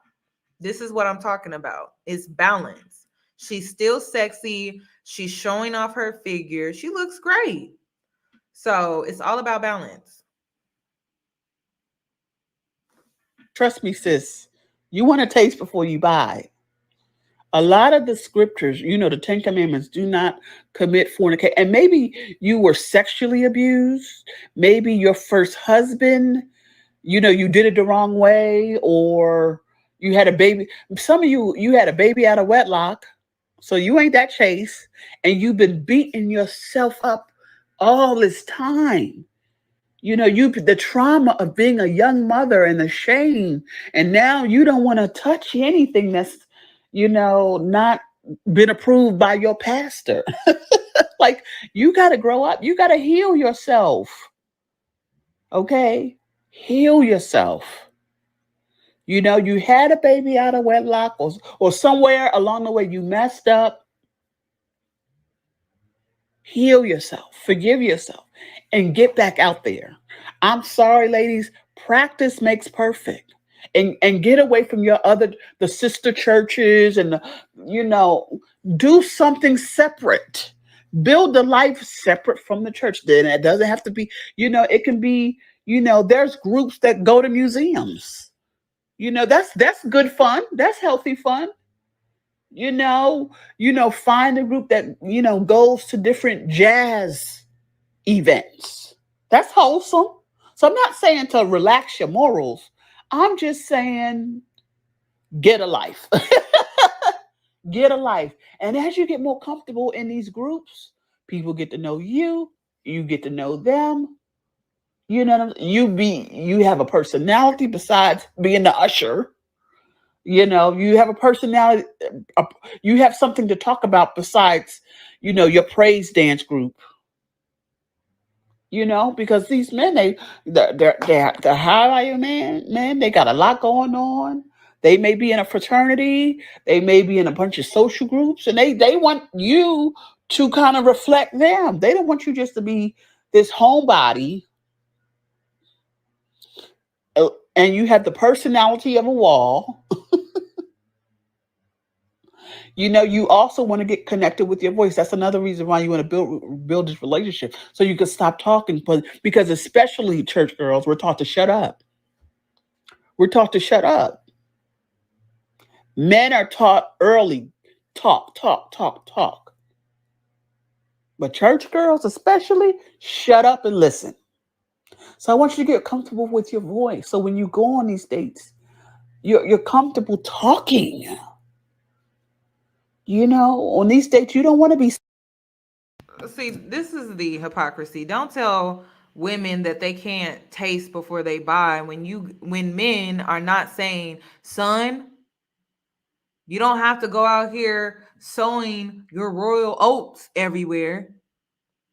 And then look over the girl that hasn't tasted before she bought anything, right? And you don't even look twice in her direction. So don't say that. Listen, do what you feel is right and comfortable with you. Because if we're going according to this whole modesty, be pure, be a virgin, everything like that, Those women are not being chosen, not like they were back in the day. Times have changed. It used to be when a woman was a virgin and she was pure, she would, oh my God, they would praise and worship her feet. They not praising and worshiping virgins and in the modest and pure conservative woman. They looking right over her saying, oh, she's boring. She won't know how to please me sexually. That's exactly what y'all doing. So at this point, she's giving advice based off of the world that we live in today. If you go according to scripture, it's going according to how the world was back then, which if you was a virgin back then, you were worshiped. You were seen as a prize. You were seen worthy of marriage. So that's, and you're not going to go to hell because you had sex. God knows you're a sinner. He knows you're a sinner. I'm not telling you go out here and not be smart. I'm not telling you to do that, but be realistic. These men are not choosing virgins. If you don't learn nothing else from this conversation, they are not choosing you. Trust me, I know all about it. A little off topic, but who else's mother told them repeatedly to cover up, close your legs when around uncles, male cousins? Yeah, or any male, really. Facts. Somebody said purity culture is toxic. It is very toxic. And it's one-sided. I could get with purity culture if it was taught to both men and women, but it's not. It's not. It's only targeted towards women. And to me, it's all about control, manipulation. So you got to be careful with that. That's what I'm saying. Have a different perspective. Come from underneath the scripture. Come from underneath the scripture and actually see the world for what it is today. They prey on the pure, innocent virgin woman because they know you don't know much. Be careful with that. That's why I tell y'all, don't tell a man that you are a virgin. Don't. For two reasons. Most men, they don't believe you. That's number one. And number two, they will try to take advantage of you. They will try to take advantage of you. So be careful with that. I feel like you need to do what you're comfortable with. At 27, I was comfortable with losing my virginity. Was I comfortable at 21, 22? No, I was not. 23? No, I was not. 24? No, I was not. 25? Yeah, I was. I was like, I'm done. I'm fed up. I'm done. 25, I was like, this ain't for me no more. But I still didn't lose it until 27. So you take what you want from the conversation. I'm not telling 15-year-olds, 16-year-olds to lose their virginity to God knows who. Okay, I'm saying waiting too long is not good either. That's what I'm saying. It puts you at a disadvantage. Not saying that you won't find a husband, but it puts you at a disadvantage. Telling young girls to taste before they buy. She's not talking to young girls. She's not. This is an 18 and up conversation. She's not talking to young girls. She's not telling a 16-year-old, baby girl, lose your virginity. She's telling grown women. Grown women. I think for you to be on a dating app, I think you have to be at least 18. So how can she be talking to young girls underage? Come on, y'all. Let's use some common sense. Let's use some common sense. I don't think you can use a dating app at below 18, under 18. An 18-year-old, legally, it is, you guys. It is listen, you can get married at 18 without your parents' permission, can you not? Now, the maturity level, you may say she isn't grown, maturity wise, but legally she is. She can do what she wants when she wants. She can go out here and marry somebody without your permission. She can sign her own legal documents. She doesn't need a parent. But if you want to shelter an 18-year-old, that's crazy to me. That is crazy to me. You don't need to shelter an 18-year-old. Now, her maturity mindset, it probably lacks. But she ain't no baby. Neither are these men. Stop coddling these 18-year-old boys. Seen and not heard. You want to be seen and heard. And for these men to have a wonderful experience with you. So you can get to date 2 and date 3 and then get proposed to and then get married. But build a life. I want you to challenge yourself. Just one thing. Maybe it's meditation. Something you've always been interested in. You know, that you want to take a class in. Or maybe you have a side business and you want to do more of that. Okay. Listen, y'all, this is what I said, be practical. Have y'all watched this show Euphoria? Them kids ain't out here doing things that I was doing in high school. They out here doing some other stuff.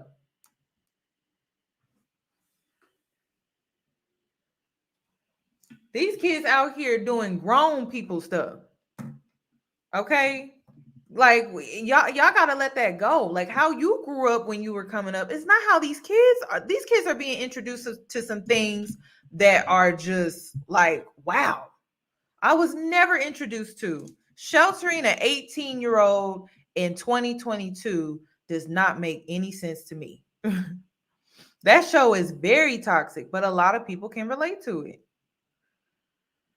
Churches have a disproportionate number of ladies over 30 that are celibate, waiting for their husband and doing nothing about it. Faith without work. Oh my.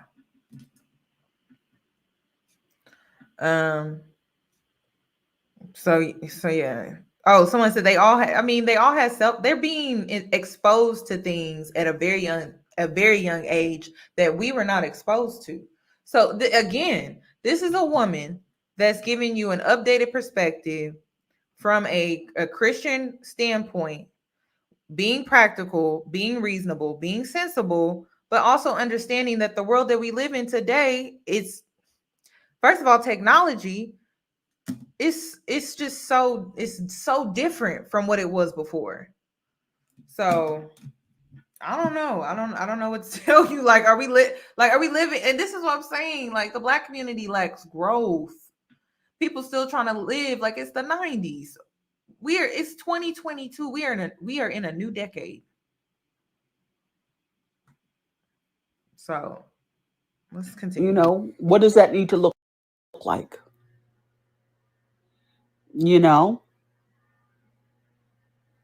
If you do have children, connect with Peanut is an app for moms to hang out with one another. Bumble has a BFF. I meet all kind of moms in those groups, and we hang out. We hang out just us, leave the kids at home, and sometimes we have play dates. So listen, I'm taking my own advice, and sometimes I have to look in the mirror like, what am I wearing? What the hell am I wearing? Let me go change. Every day is a struggle, right? Every day is a struggle,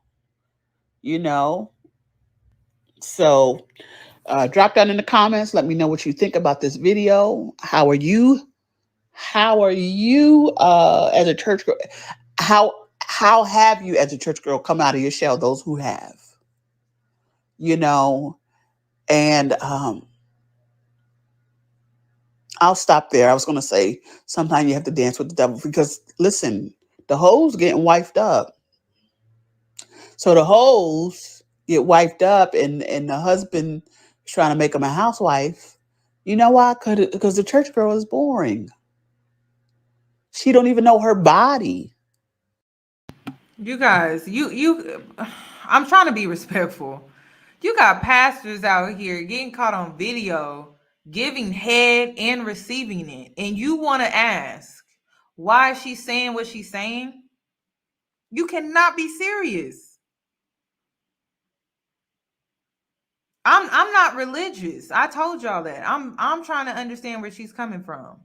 But you want to really sit here and think that even the men in the church are out here doing what they want to do. And you got women sitting in a corner waiting for a man to come along and being celibate, not just in their early teens or adolescence. We're talking about women that are in their late 20s, early 30s, mid 40s. It's like, come on, y'all. Y'all know exactly what she's talking about. We're not talking about teenage girls. We're not talking about them. She mentioned dating apps. You have to be 18 years old to even be on a dating app. This is I'm worried. I'm really worried. I'm so worried. Like, I'm like, are you really looking at the world today, or are we just looking at scripture? Oh my gosh. I don't know how many pastors have gotten caught. I don't know how many pastors got caught like out here on video. I think it was not Pastor Todd. What pastor was it? Oh my God. And he keep embarrassing his wife. After I think he bought his wife a Lamborghini to make up for the fact that he cheated. This is not Bible study. I'm not telling you what to do with your life. But somebody said I'm stuck on hoes is winning. Shoot, they winning it. Pastor Gray was caught cheating on his wife. John Gray. Yep.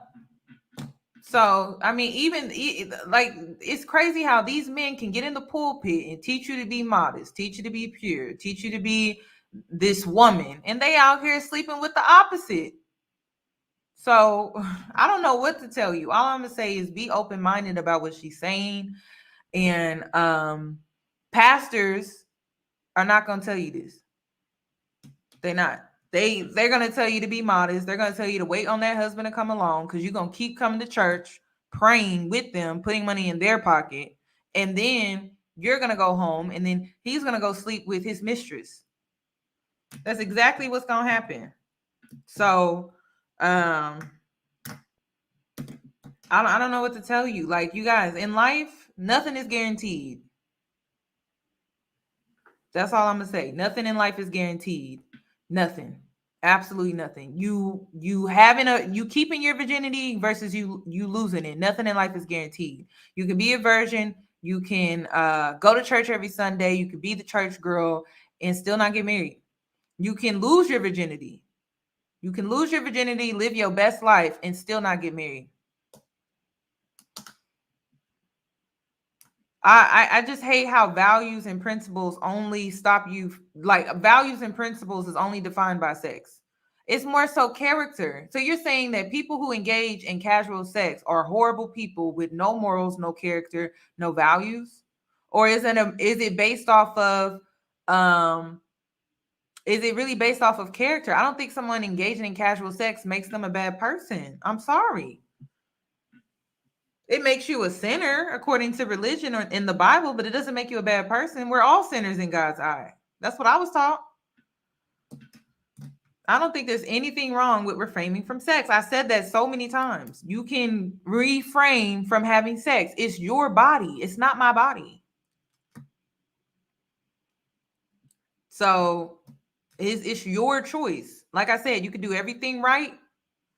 You can do everything wrong, and life is still not guaranteed. The things that you want in life are not guaranteed. So I don't know what to tell you. I feel like you should do. I think it's a matter of timing. You know, I waited till 27. Based off of my experience, I'm not going to tell you to do that. I would be setting you up for failure. I would be setting you up for failure to tell you to wait until 27. I would be setting you up for failure. Because like I said, these men are not rushing down the aisle. They're not rushing to marry you. And I missed out. I think about how I missed out on living my life. Like, I'm still a person. I'm a sinner. I'm a person. I want to enjoy my life. I want to live. And I don't want to have all these limits. Yes, 27. And I feel like, I did everything right and still didn't get the outcome or the turnout that I wanted. So I don't know what to tell you. I am not perfect though. I feel like it's gonna come down to what you want. Somebody said 27. Proud, and I'm gonna keep saying it because I'm proud about it. But I don't recommend you to follow in my footsteps. I don't. I mean, the experiences that I have gone through, the gullible, the naive, men preying on you and things. I don't recommend it. It's not about the sex though. It's about the lack of experience. So, and I feel like once you become sexually active, you'll know exactly what I'm talking about. And once I became sexually active, I started to understand exactly what people were saying. And I started to understand why men who didn't want to take me on as a prospect, I started to understand why. And I was like, dang, they actually had a lot of respect for me, actually, because they didn't just play with me. You know, they actually just left me alone. So I actually respect the men that actually turned me down. But that's another conversation for another day. Let's continue. At the end of the day, you need to do what you are comfortable with. She don't even know her body. She don't know men's bodies and men's needs. That's one of the benefits of the hoe is she knows men's needs. And if the church girl and the sex worker get together and start talking, honey, some of us may not even want to get married. We might not even want to deal with a Facts. man. But you will learn, some tips and tricks, because getting the husband is the easy part. Keeping them satisfied, being interesting to him, rekindling that fire, being able to touch him in the right spot, and telling him. You know what I find interesting about the men that turned me down because I was a virgin? You know, they were Christian men. Yeah, they were Christian, born and raised in the church, knew their grandmother. So there's a lopsided, because it takes two to tango, and men ain't tangoing with us, y'all. They're not two stepping with us. Okay, they leaving us hanging. So the men that turned me down, it was a blessing. Men of the Lord, I missed out on my blessing with men of the Lord. Crazy. That's what I'm saying, you guys. This is the world that we live in today. What do you mean they weren't Christian, really? How do you define a Christian? Somebody said the devil grew up in church too. That's true. Can't lie about that one. I can't. I don't got no rebuttal about that one. But I'm saying, like, I was told as a church girl, right, that all I have to do is be the Christian good girl and do this, and I would find my husband. And that did not happen. And I waited long enough. It's a relationship with a boyfriend and a trans student, bro. These high school kids are out here, period. What? I know. Listen, Miss Manny, she's a teacher at my high school. Well, she's still a teacher at my high school. And that's what I'm saying. Like, we are so delayed. These kids are out here doing some crazy stuff. She said, I am a teacher. A young lady just told me she is in a polyamorous relationship with a boy and a trans student. Wow. And we over here arguing about if you should keep your virginity at 30 and 35. These kids out here doing the fool. That's crazy. So I don't have a comment on that. But these kids are out here living. That's all I'm gonna say. I think you need to be more concerned with what they're engaging in socially, not whether or not if they virgins or not, because these kids are out here doing the fool. Him what to do when we, have sexual needs, and teaching him how to touch us and where to touch us. And okay, that's a whole different ball game. So let me know what you guys think, and we'll speak again. We're talking about this grand story that is in the Old Testament, in the book of Ruth, about how this family experiences tragedy, 3 widows, and then you have a romance story. Okay, so I wanted to play this video because regardless of how you feel and your opinion, I wanted to leave this video off on a positive note. And so I came across this sermon, and this sermon really spoke to me. So I'm going to go ahead and play this sermon. Regardless of what you choose to do with your body, it's not my business. I'm not going to be in the bedroom holding your hand or outside the bedroom holding your hand. It's your body. Okay. Do as you please. It's your body. It's your body. It's your body. It's your. It's your body. It's your body. Okay. It's your life. It's your choice. Do as you please. Regardless, I'ma love you either way. So I don't care what you choose to do with your body, your time. I don't care. Do I advise children under 18 to have sex? No, I don't. I don't at all.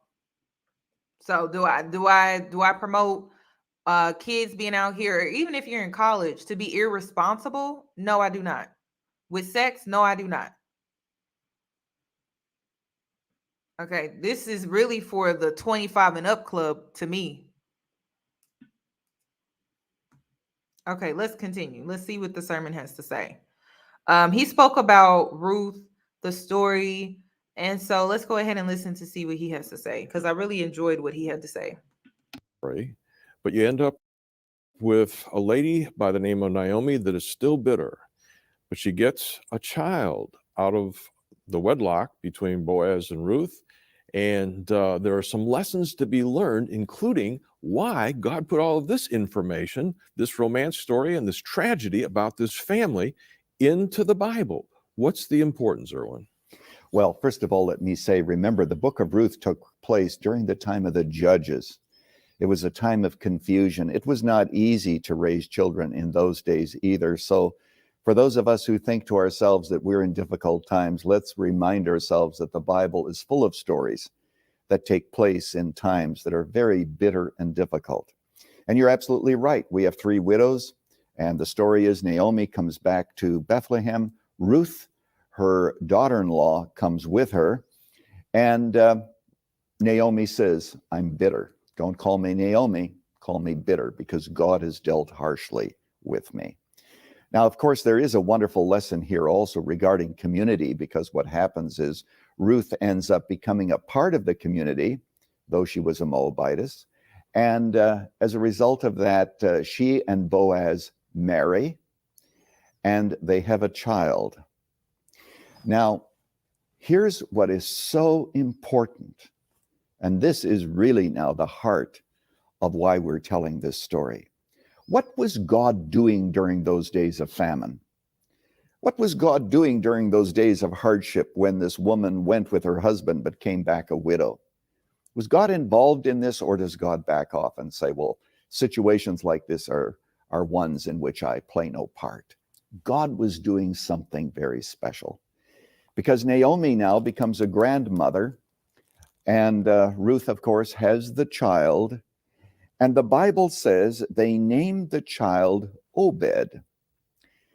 Why was the book of Ruth included in the Bible? In the Bible, the genealogy of Jesus Christ is so very important, and God wants to show all the way along the line how he has preserved that genealogy so Jesus Christ would be born. And this is what we read. It says that Boaz, who was now the husband of Ruth, fathered Obed. By the way, regarding Naomi, it says that she became the nurse to the child. In other words, she helped raise little Obed. And it was almost as if in her mind, this is my child, even though it was the child of her daughter-in-law. But it says, Boaz fathered Obed, Obed fathered Jesse, and Jesse fathered David. In other words, little Obed really became in the genealogy of Jesus Christ. And that was the whole point. And What is so important for us to realize here, John, is that when Naomi dies, she has no idea that this was God's intention. You see, she was looking at it as a personal tragedy, which it was, the death of her husband, etc., the famine in the land of Bethlehem. God had something in mind that would be fulfilled hundreds of years later. And I need to say to everybody who is listening, we have no idea what God is doing through our trials and tragedies. God may be doing certain things within our hearts, people that we touch, people that we influence, children that we raise, grandchildren that we pray for. And he might have something entirely different in mind, but we don't see it, do we? All that we see is Mara. We see the bitter aspects of life. Ooh, did you hear what he just said? And see, this is what I love about being a spiritual person, is because, you know, when you're spiritual, you just go where you're called, you go where you are supposed to be to hear a message. And basically what he's saying is, if your dating life is not going the way that you intended, it's for a reason. Just like with Naomi in the Bible, it's for a reason. You know, she lost her husband.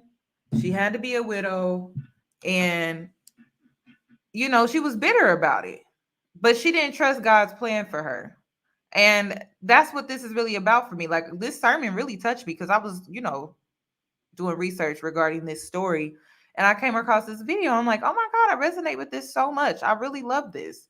And it's facts. It's so true. And this is why I tell you guys, heal, release. You really don't know what's truly in store for you, but you want to be bitter and hold this resentment because you bumped into a bad guy or you had a bad experience. And that resentment and bitterness is really taking up space in your life for something better. So let it go. Release it. Whether you're a virgin or not, whether you had sex and it didn't go the way that you planned or not, let it go. Heal. Because you never know why, you know, someone may reject you, why someone may have turned you down for whatever reason, or why things didn't go according to plan. I would never stress about it.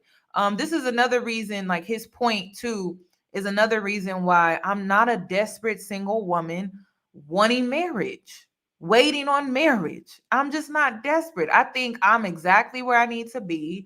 I believe I'm exactly where I need to be. I'm single intentionally because that is what God has planned for me. Have I been putting myself out here? Yes. Have I caught anything? No. But do I feel like I should have by now? No. I feel like I'm exactly where I need to be in my life. I'm doing exactly what I'm supposed to be doing in my life. And you know, I don't know where it's leading, but I'm excited to see. And even if it's not marriage, I'm still joyous and happy about it. I don't feel like marriage, kids is gonna make me just magically happy. I don't. I think finding peace within myself, finding love within myself, enjoying my alone time, getting to a point where I'm alone, but I'm not lonely. If I want to entertain someone, I can entertain someone. Um, I just really, really enjoy that at the end of the day, when things don't work out, I still have a fabulous life to live. And I think a lot of women, you know, they get hard on themselves when things don't go their way. So people expect for me to be desperate, and I just don't understand why. I don't put marriage on a pedestal like that. I just believe that if you are bringing children into the world, right, I would do it under or over the foundation of marriage, right? Even if things don't work out, marriage doesn't mean that you guys are going to stay together forever. It just means that you at least gave that child a solid, healthy foundation. A man has committed his life to you through thick and thin before you sacrifice your body to birth his offspring. And it's like you just want that initiation from him. And for me, it's through marriage for me. But if I don't have no kids, I don't feel like I need to be rushing down the aisle. I don't feel like I need to be desperate to rush down the aisle. I'm exactly where God has placed me. So I'm very happy about that. And it's weird because people try to take jabs at me for being single, like when you gonna get married. I mean, like, I don't know why people so obsessed with my single status. I don't know why. And listen, I'm gonna tell you now, to my followers, I'm gonna tell you now, you will never know my personal life. I could be married, a baby on the way, and I will never announce it to anybody. I will never announce it. I was in a whole relationship you guys didn't even know. You guys didn't even know. So I'm never gonna tell people my business because it's just not my business to tell. I am gonna give you, little bits and pieces if I feel like it can help you, but you're never gonna know the whole full story or picture because it's just nobody's business. So I love this sermon. This sermon spoke to my spirit, and let's continue. And what's so exciting to me is to realize that God had something else in mind. That's why we ought to trust the Lord even when the circumstances are going bad. And folks that have circumstances that are listening to this program, they can't figure it out, Erwin. No. They can't. And you know what? The older I get, the more I realize I can't figure it out either. I have no idea why God deals so differently with people. My parents lived to a very old age. My father died at 106. My mother died at 103. They wanted to go to heaven earlier, and yet you have young people who die. God's ways are very mysterious, but here's the point. We don't have to understand what God is doing in order to trust him. If God seems silent to some of the people who are listening today, we ought to always keep in mind that the teacher is always silent during the exam. Mm-hmm. Let's remember that. Right.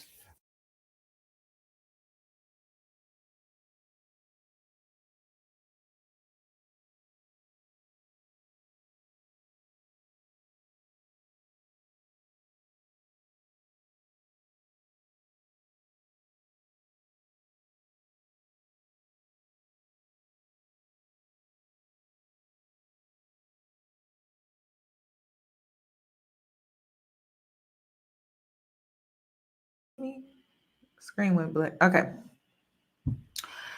So, sorry, I wanted to do that breakdown. Honestly, this was an esoteric conversation, meaning, do I agree with everything that was said in this video? No, I do not.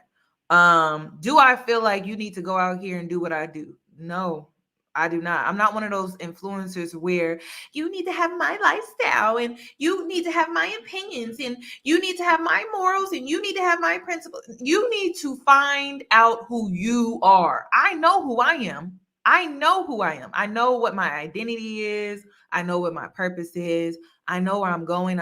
I know where I'm headed. You got to get out here and figure out what that is. Okay. This live is definitely staying up. It's definitely staying up. At the end of the day, this is your life. You got to live it. You got to make your own choices and decisions. I'm not one of those YouTubers that's going to tell you, you need to follow this guideline. You need to follow this list. I ain't never came at y'all like that. I'm very open-minded, but at the end of the day, girl, this is your life. This ain't mine. So your life is your life. Your body is your body.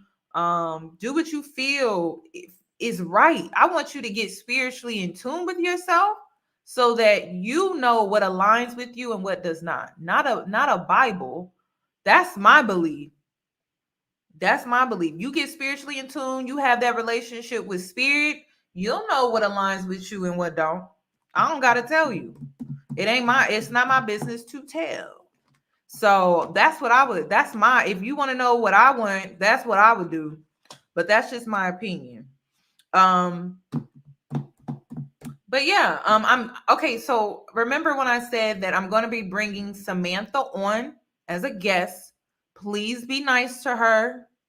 Don't be mean and mean girl nasty. We don't do that over here. And also, if you want to be a mod, to the mods that I did respond back to, I can't find your YouTube channels because you're either an unknown user, like you don't use your channel, or you're a smaller YouTuber, and so I can't find your channel. If you could email me back and give me a link to your channel, I can add you as a mod. And I need that mod. I need you to be a mod Wednesday. I don't want to see no mean girl stuff in my comment section. I don't. If you're going to come to the interview, please be open-minded and respectful. Okay. I pride myself on that. Also, if there are any questions, if you want to pick Samantha's brain with any of the things or behind any of the things that she brought up or discussed in this video, please comment it down below in the comment section. The interview will be, I believe, Wednesday of next week. She's going to be on the channel and she's going to, discuss some things, some questions that we may have. Like, I really want her to elaborate on why she said some church girls are hiding behind celibacy and she was hiding behind celibacy and hiding behind, what else did she say? Hiding behind celibacy and hiding behind modesty. Also, there was a girl that commented on my community tab where she said, well, how do I date as a celibate woman and a church girl? And I would like to ask her that question myself to see what she would say. So if you're interested, yes, her name is Samantha Cooker. If you would like to, go on her channel, and there'll be a link down below for sure. Yeah, Modesty. It was Modesty. There will be a link down below in the description box for sure. But make sure you comment a question that you will have for her, and I'll make sure to include it in my interview that day. So anything, you can ask her anything. And it could be more religious related because, she's a religious Christian woman. But yeah, that's all that I have regarding this video. Please give this video a thumbs up before you leave. I would really greatly appreciate it. And yeah, if you're, follow my second YouTube channel at The Feminine Yoni. Also, where's it at?